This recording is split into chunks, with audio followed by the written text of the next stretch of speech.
Salamat sa mapagpalayang pagmamahal. Welcome to our 365 Daily Devotion. Ako po si Alexander Gomez from Batch 3. At ang topic po na tatalakayin natin ngayon ay the Savior and Lord. Ngayon po ang ating pag-aaralan ay tungkol sa Luke chapter 2 verse 10 to 11. At buksan po natin ang ating puso at isip sa magandang salita ng Diyos. Sinasabi dito na, "But the angel said to them, 'Do not be afraid. I bring you good news that will cause great joy for all the people. Today in the town of David the Savior has been born to you. He is the Messiah, the Lord.'" Or sa Tagalog, "Ngunit sinabi sa kanila ng anghel, huwag kayong matakot. Ako'y may dalang magandang balita para sa inyo, na magdudulot ng malaking kagalakan sa lahat ng tao. Isinilang sa inyong ngayon sa bayan ni David ang tagapagligtas, ang Kristong Panginoon."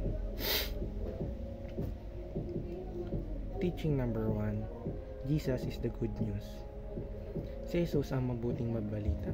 Si Jesus ang mensaheng nagbibigay ng pag-asa, pagmamahal at kaligtasan para sa lahat.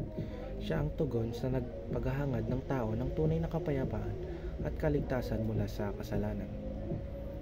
Teaching number 2, Jesus is the source of joy. Ang pangalawang katuruan ay si Jesus ang pinagmulan ng kagalakan. Ang kagalakang nagmumula kay Jesus ay hindi pansamantala o material, kundi isang malalim na kagalakan na hindi maapektuhan ng problema o pagsubok. Siya ang nagbibigay ng tunay na kasiyahan na higit sa anumang bagay sa mundo. Teaching number 3, Jesus is both Savior and Lord. Ang huling katuruan ay si Jesus ang tagapagligtas at Panginoon. Sinasabi lang dito, bilang tagapagligtas, si Jesus ang tumubos sa atin mula sa kasalanan. Bilang Panginoon, siya ang gumagabay sa ating buhay at nararapat lamang na sundin siya bilang hari at tagapamahala ng ating mga desisyon.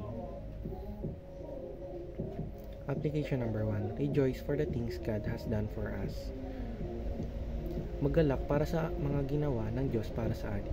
Magpasalamat at magdiwang dahil sa biyaya ng Diyos, lalo na sa pamamagitan ng pagkaloob ng kanyang anak, si Jesus, bilang ating tagapagligtas. Ito ang nagbibigay sa atin ng pananampalatayang puno ng pasasalamat. Application number 2, celebrate the true meaning of Christmas. Ipagdiwang ang tunay na kahulugan ng Pasko. Ang Pasko ay hindi lamang tungkol sa regalo, kainan o kasiyahan. Ito ay paggunita sa kapanganakan ni Jesus na nagdala ng liwanag at kaligtasan sa mundo. Kilalanin ang kahalagahan ng kanyang misyon sa ating buhay. Application number 3, submit to Christ's Lordship and be saved. Sa madaling salita, ang nilalaman ng larawan ay nagpapahayag ng kahalagahan ng pagkilala kay Jesus, hindi lamang bilang isang bahagi ng ating pananampalataya, kundi bilang sentro ng ating buhay.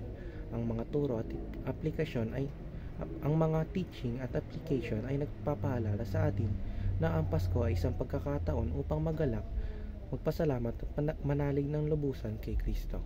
Yun lamang po ang aking devotions. Maraming salamat.